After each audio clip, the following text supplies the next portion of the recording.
Hey out there, rock and rollers, and welcome to the 32nd edition of the Ugly American Werewolf in London Rock Podcast, recorded right here just off Abbey Road in central London. And I am back in the UK after a brief stint in the USA, and I gotta tell you, I loved my time back in my home country. It was great. Great to see family, get to see a couple of friends, get to see Jackson and make the reunion episode, and I hope you check out episode number 31 because that was a lot of fun for us to do. First time we'd ever been able to do the show live in each other's presence instead of over the internet, and it was great. I didn't really get to spend as much time in my hometown as Louisville as I would have liked. Would have liked to have seen more friends while I was there, but I had to take care of some business, and it was just great to be in America and remember, what I love about America most, which is freedom, food, and space. Of course, you have a lot of space in the hinterlands of England, but in London, it's a little bit like New York City. There's not a lot of space to go around, and after you've been trapped inside for a year and a half almost, thanks to COVID, it was nice just to get outside and have a little bit of room to breathe again. It also got me thinking about collaborations between artists from the UK and the USA, and Fleetwood Mac came to mind. Maybe we could do a show, maybe a two-part show on the Peter Green bluesy years and then the years with Lindsey Buckingham and the ladies in it. The one that struck me as legendary was the collaboration between Ozzy Osbourne and Randy Rhoads. Of course, Ozzy is the legendary lead singer from Black Sabbath, was on all their albums throughout the 70s. At the end of the 70s, they broke up, and then Ozzy went out to become a solo star, really due to the help of Sharon Arden, who became Sharon Osbourne, his wife and manager for all these many years. And the thing that made his debut album so special, The Blizzard of Ozz, was a young American guitar player named Randy Rhoads. Randy had been in Quiet Riot before Quiet Riot became big with Metal Health in 1983. He was in the band and they released a couple albums in Japan only in the late 70s. He auditioned for Ozzy, they got to be friends, and they wrote together all the songs for Blizzard of Ozz and the follow-up Diary of a Madman. And his tone and technique displayed on Blizzard of Ozz blew away everything that came before it. It had this crisp, clear California thing, not just the hard, heavy grunge that we were used to with heavy metal, and it really changed the way heavy metal sounded and was perceived going forward. Of course, Randy Rhoads didn't live very long. He died in a plane crash that was really unnecessary, just someone goofing off, when he was only 25 years old. But he recently was inducted in the Rock and Roll Hall of Fame, which I see as fantastic. He's deserved it for so long. He really did make an impression and change the game in the world of heavy metal, but heavy metal's so ignored and overlooked and really kind of looked down upon by the people who do the Rock and Roll Hall of Fame selections that it surprised me. But on the strength of Blizzard of Ozz, it should be obvious to anyone the talent of Randy Rhoads, merging him with Ozzy Osbourne to make this incredible rock sound that still sounds fresh today. So we're going to take an in-depth look at Blizzard of Ozz. Now, if you want to subscribe, you can go to Amazon, Apple, Spotify, anywhere you get your podcasts. You can also go to www.uglyamericanwerewolf.libsyn.com and check out all of our past episodes, or subscribe and check us out on Twitter at @ugly_werewolf or at ActionJack72. So come with me and Jackson on opposite coasts once again, but appreciating the merge of great talent from both these great countries, from the UK and from the USA, which created Blizzard of Ozz by Ozzy Osbourne and Randy Rhoads here on The Wolf.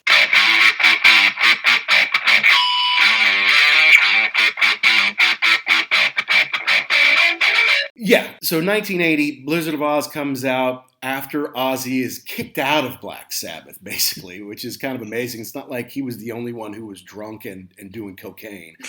He was just the one who couldn't really keep it together and couldn't do much of anything in the studio, was unreliable on the road, so they had to kick him out. They made Bill do it, Bill Ward, the drummer, who was his best friend in the group. But fortunately, it was one of those rare and odd times that when a band and a singer split up, you get two amazing new bands or two amazing albums out of it. And really, we kind of got four, because they did Blizzard of Ozz here, and then they did Diary of a Madman the next year, whereas Black Sabbath picks up Ronnie James Dio. They do Heaven and Hell, which is an amazing classic, and then they do Mob Rules the next year. Whereas usually, it's like the band gets to keep the name, and they get another singer who's kind of close, or maybe the singer was all the talent, and people kind of go follow that, and it's kind of like later in the 80s, softer music, obviously, but, Peter Cetera leaves and Chicago stays together. together. And Peter had some hits, but, they weren't really great Chicago hits. They were kind of adult contemporary cheese hits.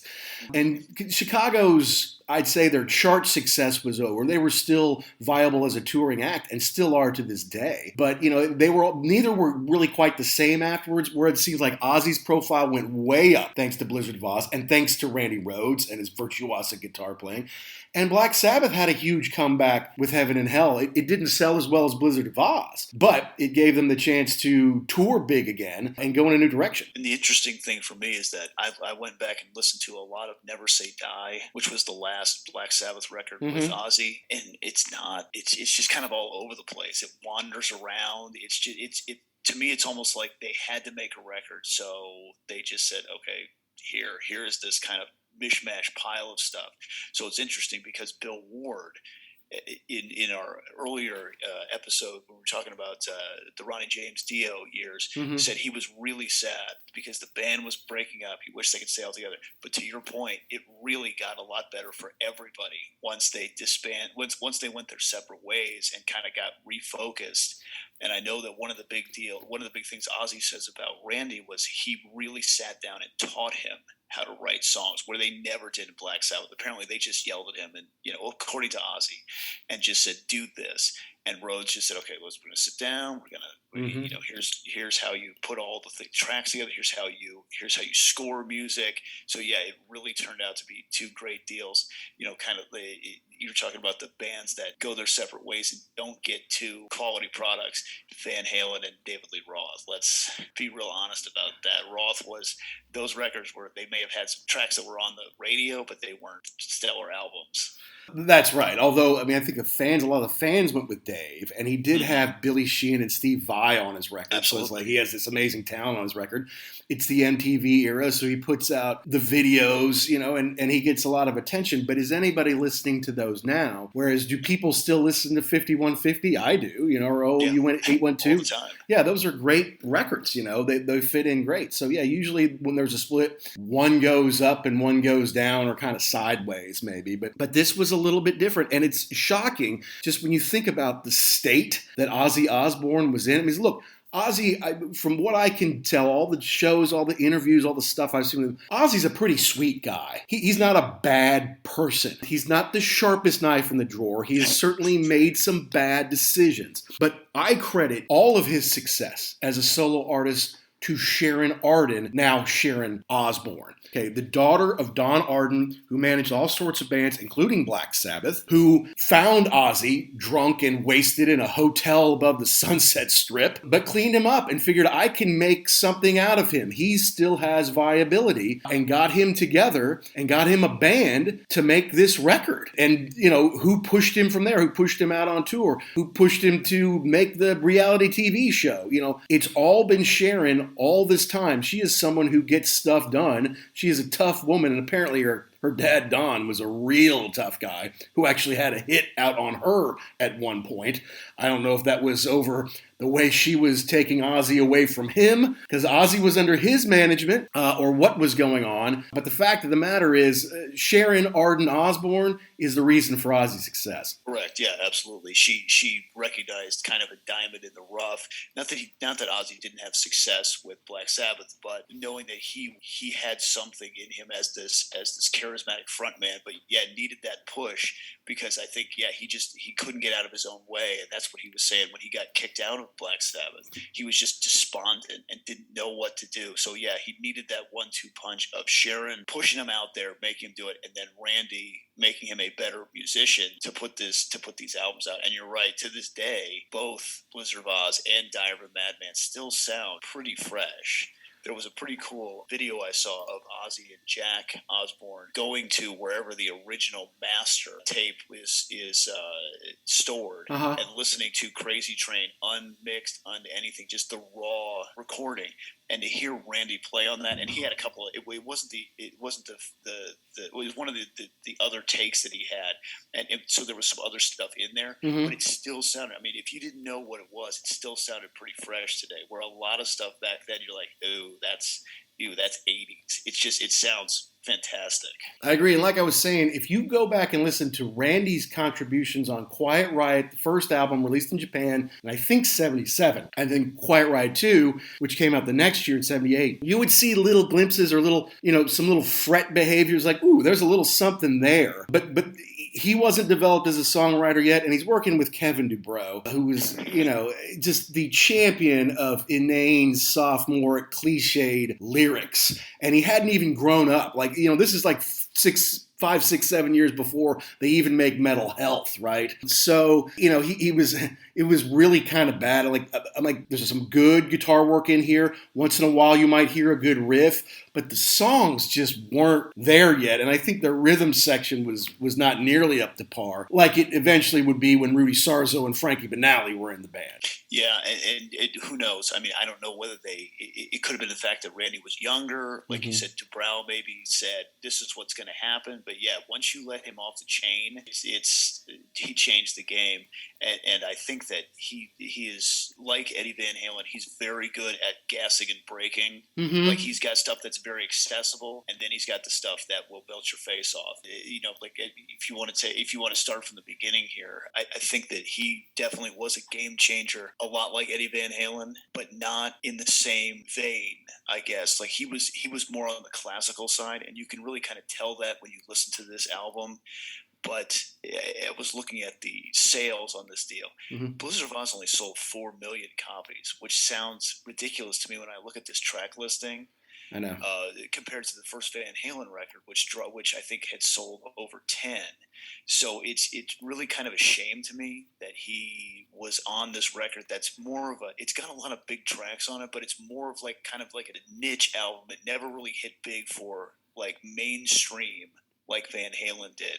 I think if you listen to this, you're right. He is a virtuoso.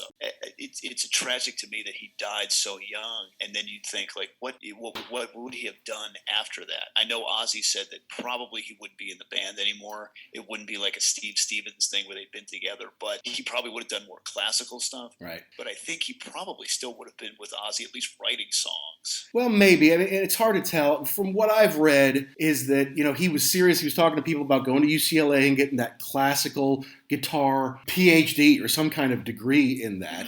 And I think he was sick of Ozzy's nonsense. I mean, him being wasted. They had to cancel shows.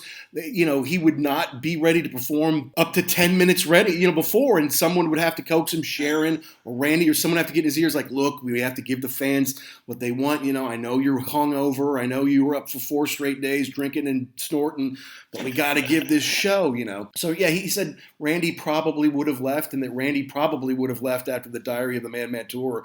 He may have still been under contract for one more album after that and one more tour, but once that was over, he was probably going to get out. Here's the thing. They made the record, Ozzy was making the record in England, and for a while, Frankie Banali, who would be in Quiet Riot, was there. Bob Daisley, who had been in Rainbow, was the bass player and co-wrote all the songs with him and Randy. And then eventually, Frankie was out, and they got Lee Kerslake in to be the drummer who had been in Uriah Heep, and I believe Lee passed away last year in 2020. He was in our Year in Rock number 2 show. And so then they had the band. So he was doing it in England. He came over to America to kind of interview or try out some guitar players. And, a friend of Randy's coaxed him into going. So he went and he, did his thing. And then Ozzy's like, you're hired, mate. You got the gig. But it wasn't like he sang with him. Ozzy was in the control room loaded.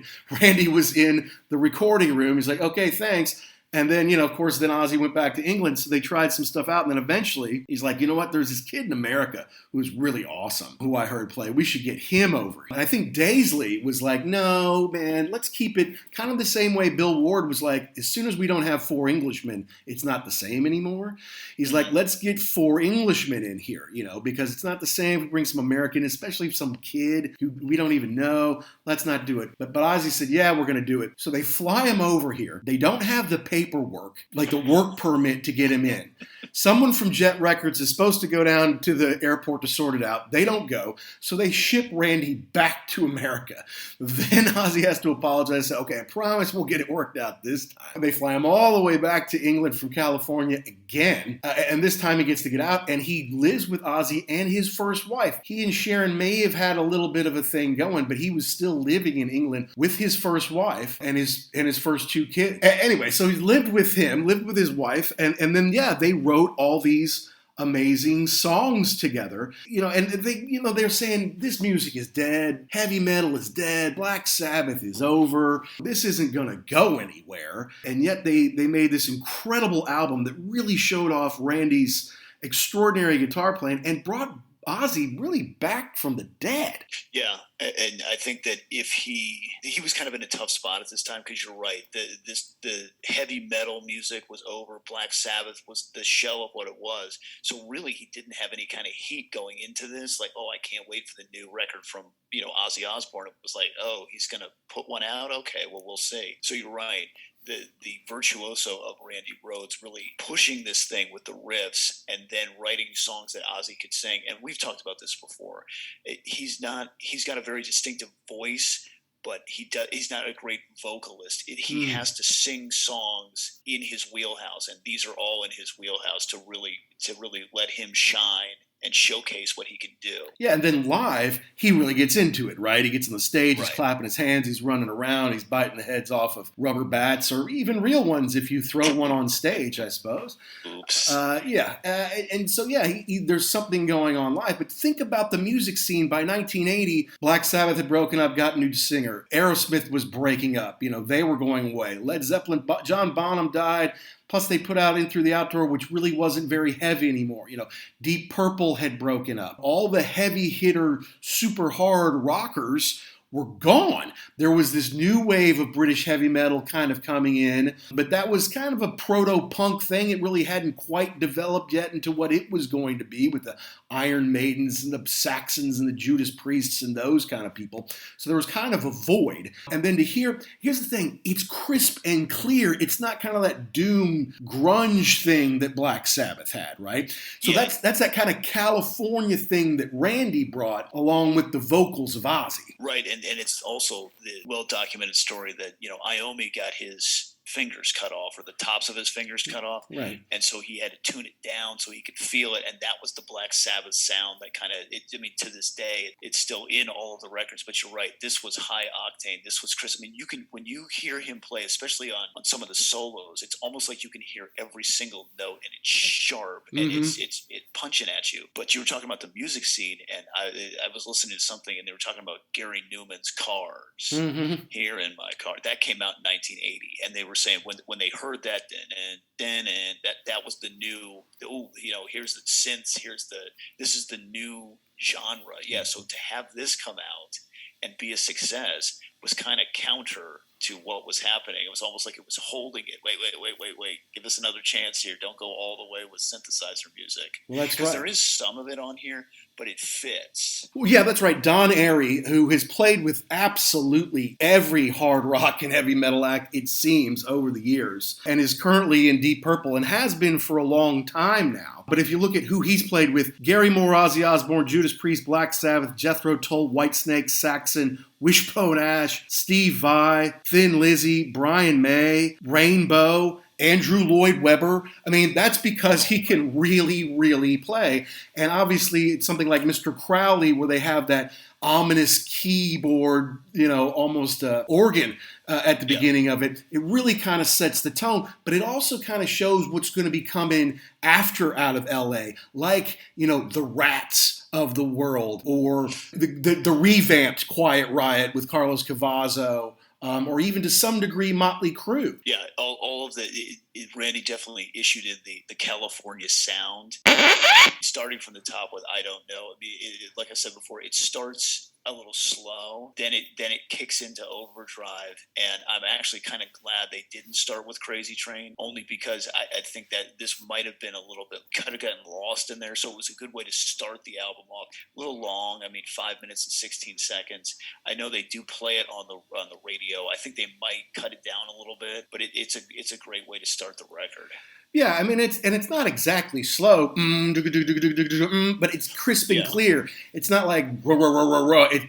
You can hear every time he's hitting strings on there. And then, just a little bit of face melting. Not maybe his most face meltable song, but it's a little taste like, here's what we got. Here's a little something that maybe you haven't heard except for on an Eddie Van Halen kind of record, right? And I agree with you. Great way to open the album, not Crazy Train. Leave that alone. So then you get into Crazy Train, and one of the biggest riffs, or one of the most iconic riffs probably that he ever did.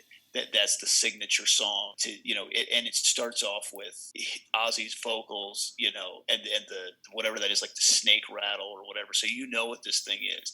And then when he comes in on the main riff, it's fantastic. It's fantastic. And here's the thing. This came out in 1980, 81. So we're 7, 8 years old. We didn't know this song at that time. No. I might have known, I could maybe recognize a Bee Gees song on the radio when I was 7 or 8 or something. But I mean, my parents probably were going to play a radio station that played this song, because classic rock couldn't play this at the time. You would have to go to it would probably be in a bigger market like New York. There would certainly be a station or two that played it. But in the Midwest, it wouldn't be something that they played probably until like late at night or something like that. Yeah, and here's where you get into the problem with. I know Ozzy's sold records and he's made a lot of money, but back in the early 80s, Ozzy Osbourne equaled the devil. Right. So that's why, to your point, my parents were never going to let me anywhere near this. Oh my God, I might as well just kick you out of the house as an 8-year-old. You can't do this. So I think while he did well to kind of craft this image for himself, it kind of did hurt him on the album sales side, because he doesn't, like in this one, like there's really nothing odd in the lyrics. Right. But it's just the whole image was something that you couldn't really sell mainstream. Right. And especially like in the South or in the Bible Belt, yes. They're burning his records. Of course, they had to buy him to burn them, so I'm sure he doesn't mind that much. And I remember when I discovered the song Crazy Train, I was in high school, so maybe 10 years after it came out, something like that. And that's when I was really into Eddie Van Halen and Guitar Hero worship. And I'm like, wow, this is an amazing song. I gotta get this record. So when I got Blizzard of Ozz, and then I heard Mr. Crowley for the first time, I was like, whoa, is that Randy Rhoads? That's amazing what he is doing, Now, apparently it went up some kind of a rock. It didn't do well on the kind of top 100. I think it did okay on one of the rock charts or something like that, but they didn't make a video for it back in the day. They didn't make a video for Crazy Train until they made Tribute, which was like 5 or 6 years after Randy died. And I remember Ozzy with his spiked up hair standing on some train tracks in black and white while they spliced in footage and pictures of Randy for the video. But they never made a video back in the day. Now, it comes out in England, it came out in the fall of 1980. In America, it came out the spring of 81. And MTV didn't debut till August of 81. So, it's a small record label. Maybe they don't have the money to make videos. I get it. But it's odd that they didn't make a video for Crazy Train or Mr. Crowley. It is a little bit to me. And I think it probably came down to money. And it came down to, I think at that point in time, just mainstream music, MTV was not ready for this. This was before Headbangers Ball. Mm-hmm. This was before any kind of specialized programming. And I think there were a lot of people I don't know if the PMRC was around at that point in time, but definitely people like that who would have just flipped out if they'd seen Ozzy Osbourne on TV. So it could have been a whole mix of stuff that led to them just saying, or they could have just said, you know what, this really isn't going anywhere. MTV, this is silly. We're not going to get in business with this. But you're right. Looking back on it, I don't know why they wouldn't have done that. And I also learned in doing research for this, the lyrics are dealing with the subject of the Cold War and the fear of annihilation that was so big in the 70s and 80s that we still felt, when we were growing up. It makes sense now that they say that, but I never knew that, growing up or hearing it. I do remember that in the late 80s, they put out a single that was Studio Crazy Train on one side and Live Crazy Train on the other. And they had it at the Pizza Hut near my school, because once you were a junior, or a senior, you could sign out and go to lunch. You didn't have to eat school lunch. You could sign out and get your own lunch. And nice. every Friday, me and my buddies would go to the Pizza Hut. You get a $5 personal pan pizza, and then you get a drink for another 99 cents or something like that with free refills. You hear that, England? Free refills. And then, whatever quarters we have, we pop it in the jukebox. Studio Live, Studio Live. The servers who worked at the Pizza Hut hated to see us come through the door because they knew they were going to get 45 minutes of Crazy Train. Because they didn't break in there and take it out. I know, but the thing is, it's really had a second life because I feel like we weren't the only ones who were too young to get it in the early 80s. And by the time we were in high school, a lot of other kids picked it up or became familiar with it. And I think the single has sold 4 million copies in America alone. But I think only 2 million happened like in the early 80s. And all the rest have been steady kind of ever since because it's a big stadium rocker, it's like your team's coming out of the huddle, after a timeout, they might play a little Crazy Train, right? Something like that. It's in the public conscious. It's been in movies and stuff like that. It wasn't 40 years ago, but, it's kind of like, I think it was Henrik Ibsen who said iconoclasts eventually just become icons themselves. And that's certainly the case for Ozzy Osbourne. Yeah, and it's one of those songs where you're right. It's in car commercials now and stuff. But if you are a fan of hard rock music, you can't not like this track. There's nothing where you're like, well, but this is. I mean, it's awesome. Once it starts cool. The bridge gets into it. The solo's fantastic. You're right. The lyrics, you can sing along to it, but they're a little nebulous. Like what's going on here? Mm-hmm. It wasn't. I met this girl and she was cool. Right. So it's a really cool song, and it's just easy enough that you could kind of get into that. Now, okay, I can play this on the guitar. You can't play the rest of it, but at least that part is accessible. The one thing that I don't like, and this is just my own personal pet peeve on this, there are 2 guitar tracks, and if I listen hard enough, I can tell he overdubbed or he multi-tracked it, which more Randy Rhoads is never a bad thing. It's just that I like it one guitar to one person to one track, but I think it really is pretty cool, and I like to listen to the 2 different parts put on top of each other on this one. Well, I agree with you, man. But like you say, if you want to create something, as long as it's not a live track, I don't really have that hard of a time with tracking. You've got one guitar player in the band, you want to keep the rhythm part going underneath while you lay the solo on top of it. That doesn't bother me so much. But the solo is out of this world. I never dreamed of playing, except for maybe, and I think even more than Eruption by Van Halen, this was the solo that I dreamed or fantasized about playing in front of people because the way it builds, and it's you have to be unbelievably adept to hit all that, and it keeps building, then it's like an explosion at the end, and it's right back to that killer riff. I'm like, wow, that is heavy. But the thing is, even when he's really going fast, it's like you can hear every single note he's playing. He's very precise. And the other thing was, he was a tiny little dude to see him. I mean, how big a Les Paul is, mm-hmm. and to see him play it and have these little smaller hands to get everywhere on that neck is just insane. But it's just crystal clear. It's not muddy. It's not. Mm-hmm. He doesn't slop around on that thing. It's very, very precise. So you're right. I think that it can go toe to toe with Eruption any day. Yeah, I think they listed him at 5'7", 105 pounds when he joined the band. Oh. Sharon even said, I thought he was a woman in drag. It's like, who is this tiny little person coming in here thinking they can play the guitar? But when he plugged in, his talent was obvious, Oh, right, there you go. Obvious. You can't ignore it. So I always thought it was interesting too on the cover of the tribute album. It's Ozzy holding Randy Rhoads up, mm-hmm. and you're like, wow, Ozzy must have been a big dude, could lift this other guy. No, Randy was tiny. Yeah, Ozzy's kind of an average size dude, average to smaller. Randy's a tiny little dude, or he was. God love him. So all right, so they made that together. Obviously, maybe it went up the charts, but it's more important than like getting up on the charts as far as the value to our society and in the ethos of rock. It is an anthem that has stood the test of time, no matter what the sales are, whatever any chart says. Who cares? Yeah, Gary Newman's Cars probably outsold it in 1980. Right. Great. How many are you playing that at the Super Bowl, or are you playing Crazy Train? Yeah, and do you listen to Cars as like I really love this track, or is it like, oh yeah, this is like textbook synth music, more like an example than something you really want to listen to?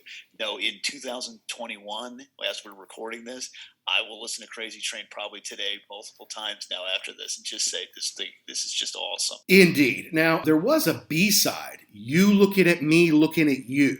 All right. Which, I had never heard. There's two B-sides. There's one to this and one to Mr. Crowley, You Said It All, which I'd never heard before. And so I wanted to listen to them for this show. You Looking at Me, You Looking at You, not a great song, kind of a B-side. It did have some nice lead guitar work in it. I thought the riff was just kind of okay. It definitely feels like a little bit of a B-side, but it fit with the time. It could have gone, like if CDs were the prevalent thing and they had to have 14, 12 tracks on it, something like that, this could have fit in with it fine, but I think it makes a good B-side. Apparently, No Bone Movies was supposed to be the B-side because No Bone Movies is about talking about having no pornos on the bus. And obviously that's good B-side material, but I guess they needed it for the record, so they chose You Looking at Me, Looking at You instead. And then you go from that to Goodbye to Romance, real hard left turn. Game changer, yeah. Tracks. Yeah, I don't know if the lyrics are all that great, but they showcase Randy on the acoustic guitar. So again, now this is kind of more in his wheelhouse from the classic upbringing, I guess, that he had. And he was a music teacher too. Like I think his family had a school where you could go and take lessons. Right. How awesome would have that been? Yeah, like his dad split on him and his siblings when he was a kid. So his mother opened up a music school, Musonia, I think was the way you pronounce that. Musonia. And he learned to play the piano and he learned to play the guitar, and he saw the older kid. His mom brought some guy in to teach him guitar, and then eventually the guy's like, I can't teach him anything else. He already knows more than I do, And then eventually, as a teenager, he said they did something special so he could graduate from school early, like when he was 16 or something like that. So then he could teach music full time with his mom, and then also be able to gig out and stuff like that in some of the early bands that he had in the early 70s. So incredibly talented man, not just a guitar player, but a musician. And Goodbye to Romance is a good way to kind of come down off of Crazy Train. I think if you went into another one that was like that, I'm tired, I need a break. Okay, here's a little ballad. It kind of showcases Ozzy's vocal range a little bit more. It's not the straight ahead, singing to the lyrics. So it's not a signature Ozzy Osbourne. But I mean, it is, but it's not like the heavy metal version. Right. A little slower. So it is kind of a cool change of pace. And it's a time for, you can pull out your lighters and hold them up. Not your cell phones, but your lighters you hold up. And it's not. It's a little bit like Changes from his Black Sabbath days. Only it's not so ominous. It's a little, even though it's kind of slow and sad, it's still kind of upbeat, even though you're saying goodbye to romance, and it's kind of saying bye-bye to Black Sabbath. It's still like saying, hey, we'll meet in the end. It's still all going to be okay, so let's just kind of go our separate ways and do our thing, So over 5 minutes, but yeah, like you said, gives Randy a chance to show off his nylon chops. Right, and then into D, which is only not even a minute long. That's a cool showcase for him, which I would like to listen to just by itself, not even on the record. It's just a cool piece of music that he wrote. Yeah, and it's not even a minute long. I guess on Tribute they have a longer, like a more 4.5 minute kind of version. Yeah. And D is his mother Dolores, who he dedicated to him, who made his life possible. Not only raised him, but taught him music and gave him the chance to blossom as a musician. So it's a nice tribute to her for sure. I assume that she is no longer with us. Otherwise, she would probably be at his induction into the Rock and Roll Hall of Fame. Yeah, I don't think so. I think he's got a brother and a sister, I think, that are still around. But yeah, I think his mother has passed on. So nice tribute for her. And then you finish up side one. And I had the CD, I never had the tape, but many, many people had the LP or the cassette. You finish with Suicide Solution, which is a controversial song for a couple of reasons. Right. Even though apparently I mean, when you listen to it, to me, it's pretty clear. I mean, I know he got in trouble because, oh, you're telling people to kill yourself. No, I'm saying wine is fine, but whiskey's quicker. Suicide is slow with liquor. You're killing yourself by doing this. Mm-hmm. So but even before that riff is killer. I love that riff on this thing so much. It is. It's good.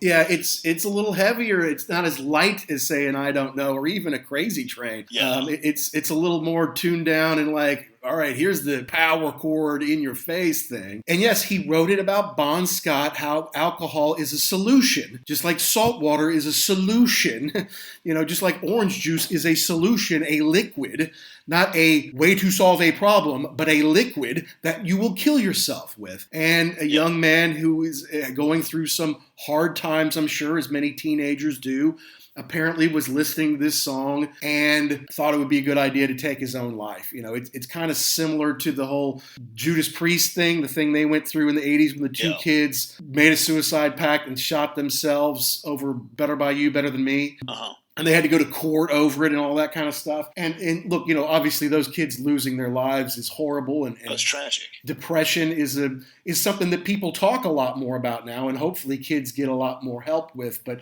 there's no way that kid killed himself because he heard this song. He had a lot of other stuff going on, and this was just part of the background, I would say. Well, and I think again, with Ozzy, the image that he had cultivated, it was just easy to pin that on him. There was nothing wrong with the kid. He heard this song, and that made him do it. It makes you feel better to think about that, but that's not the case at all. And you're right. That was something that even today is a little bit like, but back then, no one talked about that. So it really is sad with that guy and the two Judas Priest kids who to think that you had gotten that far and couldn't talk to anybody is sad. But no, this had nothing to do with that. He was just a scapegoat. True. But it stains the song. I mean, every time I hear the song, that's in the back of my head somewhere. Even though I'm like, oh, there's a killer riff. And then I sing the lyrics, suicide is slow with liquor. And I'm like, yeah, some kid did commit suicide. You move to the next song, and this is where it gets great for me. Mr. Crowley, as he says it. I think you're actually supposed to call it Crowley, maybe? Alistair Crowley? No, it's Crowley. But Ozzy says Crowley, it's Crowley. Ozzy says Crowley, it's Crowley. It's immortalized now. Of course, Alistair Crowley was a grade A weirdo, magician, oddball. Occultist. Occultist. And Jimmy Page famously bought his estate back when he had the Led Zeppelin money to do so, and he was exploring some of the odd things in the world too. This is kind of a tribute to Mr. Crowley, and again, it's got that killer Don Airey keyboard stuff on it. And this is a bit of a coming out for metal keyboardists, because like Jeff Nichols played in Black Sabbath for years, but off to the side of the stage. Like they wouldn't let you see him. They would kind of pump it through. Or like Ronnie James Dio solo had Jeff Nichols, I think, as well. It's like, one day, Jeff, you're going to be on stage, but right now we just need you off to the side. Thanks. But this gave, Airey a place out front, and you can incorporate a little keyboard into heavy metal.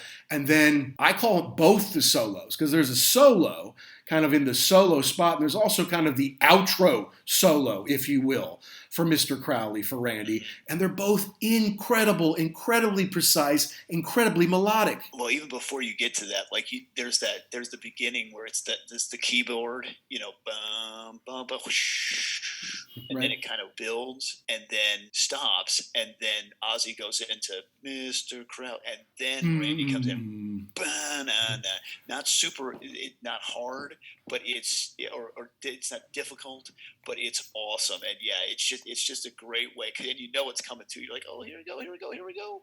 So it's a great song, and the solos in it are fantastic.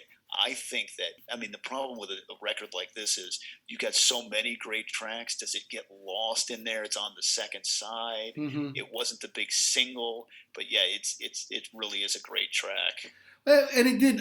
Look, it sold like 500,000 copies, the single, which is great because you say, okay, well, look, the record itself only sold 4 million, but that's in America now. It's over 5 million. Plus, you put in almost 5 million singles. That's like 10 million units, plus everything from around the world. You're probably talking another, 4 or 5 million units or something like that. So 15 million units from a heavy metal record for a guy that they thought he would be dead any minute now is pretty impressive. And this is the first song on side 2, so it kicks it off, kind of the right way. It's like, okay, we took some, there was a little slowdown, back on the first side, but now we're back at it again with another epic. And I mean, to this day, you have to play Mr. Crowley. Yes. Yeah, I think that it's just as important as the rest of the tracks on here, the big ones. And I think that it definitely is the powerhouse on the second side of this deal. And it's funny because I think of Blizzard of Ozz, okay, Crazy Train, and then as I went back through this, I'm like, wow, this is and here's another one, and here's another one, and here's another track. Yeah, it really is I love going back through these things to listen to all of these again and really kind of listen to it, not just. I mean, you would listen to it because you want to, but you listen to it like to really hear different parts of it and appreciate it a lot more. I agree with you, man. I mean, every time we do one of these shows and we go in depth on a record, I listen to it all the way through at least twice, usually 3 or 4 times during the week, because I want to get it all in there. Or at least I won't necessarily listen to the hits 3 or 4 times, but the album tracks, the deep tracks, I will. The stuff that I don't listen to as much or I don't hear on the radio as much, because those are the ones I'm just less familiar with and I want to bone up on for the show. And then you said it all. The B-side is, again, one that I'd never heard before. And again, it's a B-side. It kind of fits in with the rest of it. In some ways, it's better than you looking at me. But, again, it fits in with the rest of the stuff and, should be included on the deluxe edition, in my opinion. Yeah. And then from there you go into the rest of this side 2. There were no more singles on here, but I mean, I think it finishes up pretty strong. I mean, you mentioned No Bone Movies is a shout out to the entertainment choices on Bus, right. which they had to ban, I guess, at some point, had to change it. But it's got a nice little Randy riff in it. It's got some good work in it. It's only 4 minutes, so it's not the longest one, and it's funny once you know what it's about. It's worth a laugh, right? Now the one and it just turns out that Lee Kerslake, that's the only song he got any kind of a writing credit on the album, because all the rest were Daisley, Rhoads, and Osbourne, with the exception of D, which is Randy's song on his own. But Kerslake gets a credit on No Bone Movies. But and then and it's it's 3 minutes and 58 seconds long. It's kind of a fun little, not a throwaway, but a little add-on there to like you said, especially when you realize what was meant by that lyric. It's just a fun little wink, Exactly. I know what the inside joke is. But the change, and the one that I really kind of got into, was Revelation, or Mother Earth, the 8th song, because it's like, oh yeah, I remember this.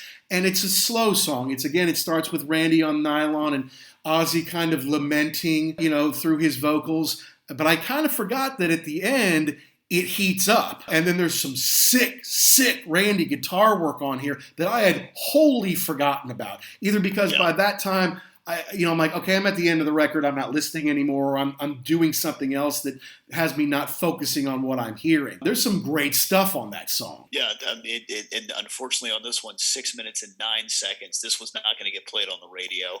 To me, it sounds more like Randy had adapted classical music. It definitely it sounds to me like harder classical music. Especially on the solo. I think you're right about that. Again, that's what I was like discovering. I'm like, this is Randy Rhoads kind of at his best. He gets to do his acoustic nylon thing throughout most of the song. Then it makes the change. He's back onto his polka dot guitar. He's cranking out some riffs, but then the fretwork, the finger work on the solo parts, it is very classical. And you are using scales and things like that. Right. Which you didn't hear in hard rock very much at that point. It's kind of his signature. And so this is really, to me, the uncovered gem. Even though I've heard it before, it's been there all along. This is the one I have a greater appreciation for after listening for the show. Yeah, I really did enjoy this track probably the most. I mean, like you said, do I need to listen to Crazy Train for this show? No, I don't. I could, it's standing still. I could tell you about that, but that really is cool when like you said, you've heard it before. Yeah. But I mean, now you can go back and really appreciate it. Wow, I see what they're doing on this. This is a great track.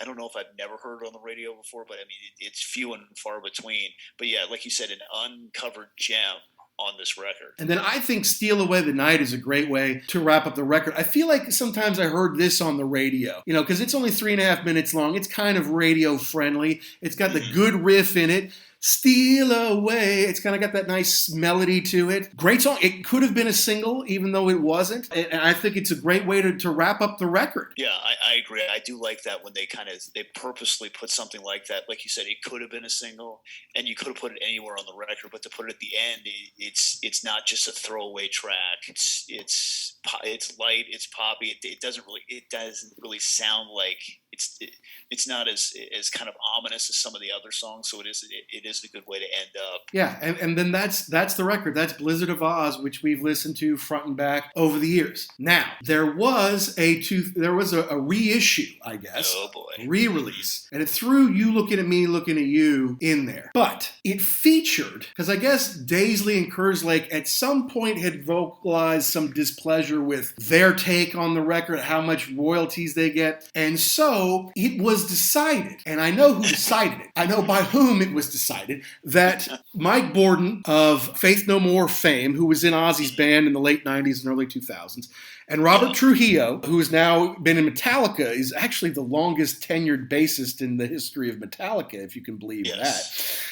But he was in Ozzy's band at the time. So they re-recorded it with Mike and Robert doing the rhythm section. And Sharon came out and said, oh, no, it was Ozzy's idea. And I said, bullshit. An artist would never mess with his greatest accomplishment. That's not something they do.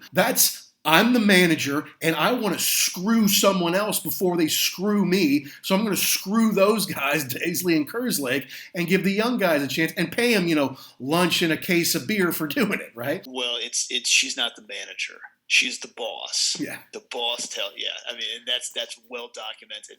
And unfortunately for the Ozzy Osbourne legacy, this is not the first time this is going to happen. Right. There's going to be many musicians who have been kind of crushed under the wheels of the Sharon/Ozzy train.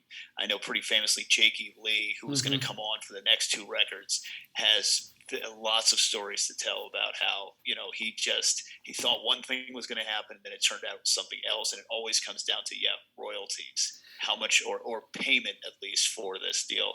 So I know that was a big deal when that came out, because I don't know of the reissue anyway, because I don't know whether it wasn't very well publicized. Here's the reissue. Wait, what is this note on the back? What is going on here? It was re-recorded. What? This isn't the same thing. Yeah, they eventually had to put a sticker out because the fan outrage was like, this isn't the same thing. It's not like you just cleaned it up. You changed it. And you can't just change it. That's bullshit. You can't do that. Right. And even on the next album, Diary of a Madman, it was the same lineup. But I guess Daisley and Kerslake got sideways with Sharon, so she brought in Rudy Sarzo and Tommy Aldridge. So even though basically those original guys made the record, Rudy Sarzo and Tommy Aldridge, their pictures and names are on the album, even though they didn't really play on it, right? So that's just a taste of it. Yeah, and I've heard Jakey Lee say, dude, I wrote Bark at the Moon. I came to the sessions with Bark at the Moon, and all songs are written by Ozzy Osbourne. But he admitted on Eddie Trunk, he's like, look, I'm scared of Sharon. I don't want to mess with her. What I would really like is, I don't want the royalties, but I would like a reissue where it says Bark of the Moon, written by Jakey Lee. Okay, well, A, you're not going to get the royalties, so it's cute that you don't want them. But B, you're not going to get the credit either. That's never, ever going to. Even if Sharon died and Ozzy says, yes, Jake wrote that song, it doesn't matter. It's not going to change. And right. she's just got too much of her father in her to screw over everybody who isn't her. And Ozzy's just lucky that she's on his side, is the way I look at it. Correct. Yeah, because he could have, or his life could have ended up very differently had it not been for her. And yes, she's tough. She is ruthless as a business person. But she's made him very, very successful and kept the Ozzy Osbourne brand going for all these years. I mean, do you think that he came up with Ozzfest? I bet he didn't. No. Ozzy can barely conjure himself out of bed in the morning. He's not going to conjure up a tour. It was funny because I was waiting for the A&E Kiss documentary to come on, and before it was on, there was an Ozzy documentary. And it was basically talking about how Ozzy's not hip enough to be on Lollapalooza. They told her, Ozzy's not hip enough to be on these tours. She's like, screw you. We'll make Ozzfest. And I went to an Ozzfest, I got to tell you, it's really cool. Now, it was when he was back in Black Sabbath and Black Sabbath were headlining. And it was when he could not do back-to-back shows. He could not do shows on back-to-back nights, even though they schedule a lot of them. So Iron Maiden, who was second under Black Sabbath, would fill in. Instead of doing like an hour, they would do like an hour and a half or something like that because they're headliners in their own right, you know. So I still to this day have never seen the original Black Sabbath. That was going to be it in 2003 or 5. I can't remember exactly when it was, but it was another time I got to see Iron Maiden just kill it and be awesome. But yeah, I mean, look, you know, the next album, Diary of a Madman, Over the Mountain, Flying High Again, You Can't Kill Rock and Roll. This had some great Randy stuff on it. I don't think it was quite what Blizzard of Ozz was. Definitely had some good stuff on it, but it didn't kind of capture my imagination the way Blizzard of Ozz did. The one for me that I would agree with you, and I think a lot of times these records kind of get mashed together in people's recollection of them. I really like the solo on Over the Mountain. I think that's one of the best ones he ever did. But you're right. This one is the kind of the top of the mountain, the showcase, and it could be too, like you were saying before. Nobody had really heard Randy Rhoads play like this before. Where the next one comes out, like you're kind of expecting it from him, but this was like this was the fresh new style and fresh new sound that came out. Whereas kind of I think Blizzard was kind of just a continuation of this. Yeah, you can kind of call it part two. I mean, it was recorded fairly quickly after they released it and then toured on it. But it sold well again, and Diary of the Madman just fits in with the theme of Ozzy as this crazy wackadoo who's going to come to your town and bite the head off bats and cows and everything else, you know. Steal your children, yes. Yeah, you know. Remember when Ozzy bit the head off that cow and all that milk started coming out of his neck? You know. The legend was a lot greater than the man, right? Even though he did snort ants with Motley Crue and he did urinate on the Alamo. All these things are true. All these Ozzy stories are true. There's no doubt about it. It's not because he's evil. It's because he's not that bright. He's an alcoholic. Yeah, and if Sharon isn't watching him like a babysitter, you can't just leave him to his own devices. It just doesn't work out for anybody. Correct.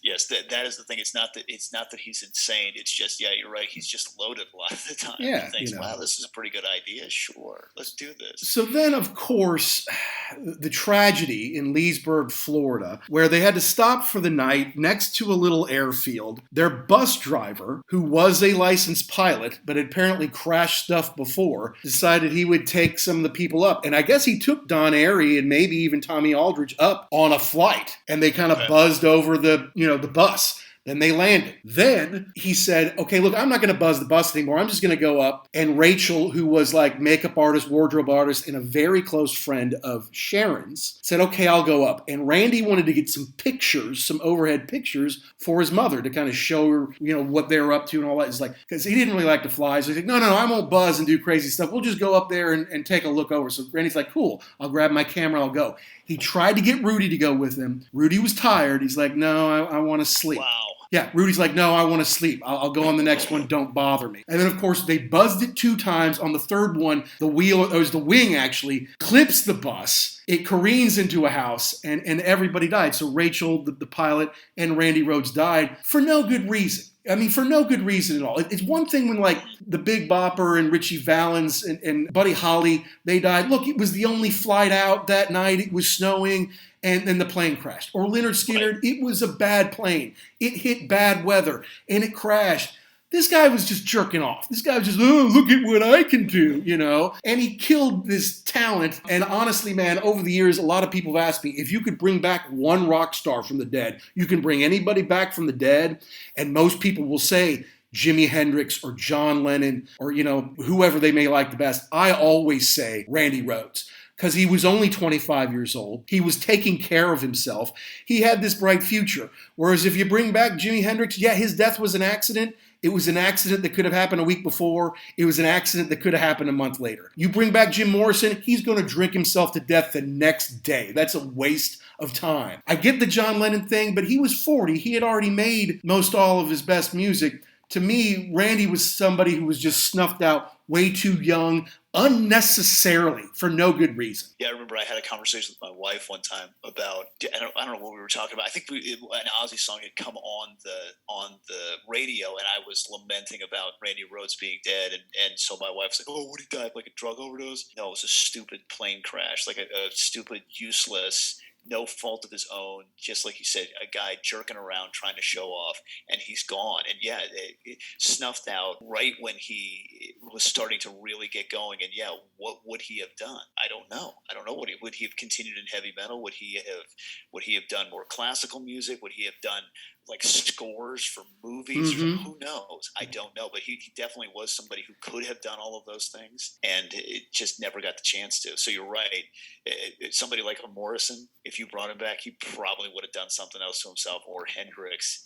Yeah, this is somebody who had a lot more to give, or a lot more to show the world. I agree. And of course, eventually they put out the live album, the tribute, the Ozzy Osbourne, Randy Rhoads tribute, where they do live stuff from their albums together, and they did some old Black Sabbath stuff, which had to still be an Ozzy set at that point. And I was happy when it came out, and have listened to it a lot. But it just kind of underscores the fact that Randy's gone, and there's nothing more out there. There's like I said, those old Quiet Riot records are just not that good. The songs aren't that good. The playing other than Randy is just not that good. And that's not a sin. People need a couple albums to kind of figure out how to do what they're eventually going to do, but there's just nothing out there. I'm really amazed and happy and proud that he's in the Rock and Roll Hall of Fame, and I hope that opens up some more hard rock and heavy metal acts and players to get in, like a Ronnie James Dio. But I am surprised, just because of the way heavy metal gets treated, that eventually they did that. And I think it's cool because having that, I know people complain back and forth about the Hall of Fame, and is it really that big of a deal? But it brings more exposure, and I think if him going into the Rock and Roll Hall of Fame can say, hey, what's this guy all about? What did he do? I mean, I kind of heard the name. If they can go back and listen to these records and get an appreciation, I think that's pretty cool, and that serves the purpose. And you're right, maybe it will open the door to other people. There's nothing better than hearing Eddie Trunk rant about all the people that aren't in the Rock and Roll Hall of Fame. It's fantastic. He gets worked up. But yeah, if that opens the door, that would be pretty cool also. Classic record, always will be. It's unbelievable that Ozzy's still alive. It's unbelievable that all four original members of Black Sabbath are still alive. Who would have guessed that? That's unbelievable. That's a strong constitution they've got, because you're right. They really tried hard to veer that bus into the ditch. Multiple times. Yeah, I bought this killer book called The Encyclopedia of Heavy Metal. It's kind of an oversized coffee table kind of book with a lot of amazing pictures and things like that. And they have all the big bands from over the years. And then underneath their name, they have these 10 different little icons, So if they were hard drinkers, there's a bottle there. If they were known for doing drugs, there's a needle there. And if they had a bombastic stage show, there might be like fireworks or a bomb or something on there. It's like, and if you talked about satanic stuff, there's a pentagram. And if you talked about wizardry or the occult, there's like a wizard hat and that kind of thing. 10 different things that all the different metal bands might have. And Black Sabbath had 9 of the 10. The only one they didn't have was the tombstone, the RIP, because again, all 4 members are still alive. Now, Ronnie James Dio isn't, but this was made before he died, and he wasn't obviously an original member of the band. I think the most anyone else had was like 5 or something like that. Nice. Black Sabbath really set the stage, and obviously Ozzy was a part of that. By the time they got to Technical Ecstasy and Never Say Die, while there are a few good songs in there, you're right in your assessment earlier that it's a little all over the place. You can kind of tell that everybody's not all there. Yeah, they had gotten to the point where I think that the whole deal was, they had kind of gotten tired of each other. They had gotten tired of the whole. Iommi had gotten tired of Ozzy being kind of the star of the show, and he was kind of a mess, unprofessional, unpredictable, as he would be for the rest of his career. And they just, we don't need this anymore. Yeah, and they had management problems, and it's like, now we're with Don Arden. Like, what are we going to do now? We can't go on with him like this. We just can't. They tried it. It's like, we're kicking him out. It's like, no, we still got a tour. All right, let's get him on the tour. Let's get him on the Never Say Die. We'll do that. And then, nope. And I think they even tried, like Children of the Sea, they tried it with Ozzy, which came out on Heaven and Hell and was a great song with Ronnie James Dio. They tried it with him and like, no, this still, it's not working. He's just in no condition to do this. This is over. And so it ended. So the fact that Sharon scraped him off the floor of a Sunset Strip motel and turned him into one of the biggest heavy metal acts, certainly a solo act in the world, who then on became, America's darling with his own reality TV show and gets to go to the White House Correspondents' Dinner and everything else, it's nothing short of a miracle. Yeah, and really become a household name for a guy who, like we were talking about at the beginning, if you had anything to do with Ozzy Osbourne as a kid, like you had his records, you're going to hell. He is the devil incarnate. No, he's not. He's just a goofy dude from England that is a father and a husband, and he puts on a show for you. But to have that second chance at a career again with the reality TV show, with Black Sabbath getting back together, with Ozzfest, it's an outcome that never should have happened, like you said, in 1980 or 81 when he's in a hotel room just drinking cheap whiskey and trying to kill himself. Yeah, all due to Sharon, but it was all built on the strength, I think, of Blizzard of Ozz. Because of Blizzard of Ozz, it gave him the opportunity to be a big hit throughout the 80s, to do the Jakey Lee albums like Ultimate Sin and Bark at the Moon, to eventually do No More Tears, which was a huge seller for him once he got cleaned up. Right. He's like, okay, I need to stop with the booze and the alcohol, at least for a while, which he did, did a big tour, and then, did a reality TV show, got together with Black Sabbath, which we didn't think would happen. Those Ozzfests were very big for the metal culture, and helped spawn more stuff in Europe as well. So Ozzy's just a huge part of pop culture now. You can't deny that. And yes, it's because of Sharon, but it's all based on what he did with Randy and Blizzard of Ozz. Yeah, the strength of the tracks and the longevity of the record that you can still listen to today and enjoy as a piece of music.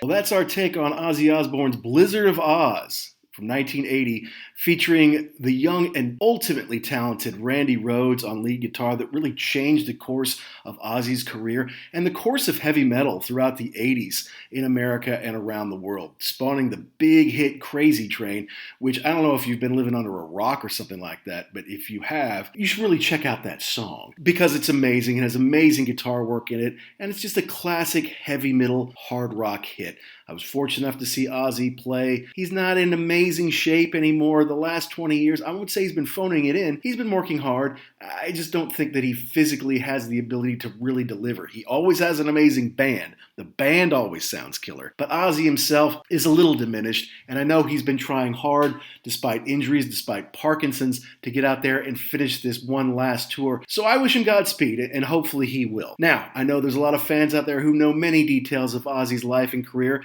so as usual, we got to ask you, did we get something right? Did we get something wrong? Did we miss the point? You have to let us know. You have to tweet us at ugly_werewolf or at ActionJack72. And next week, we're going to go in depth on a legendary guitar god, Eric Clapton.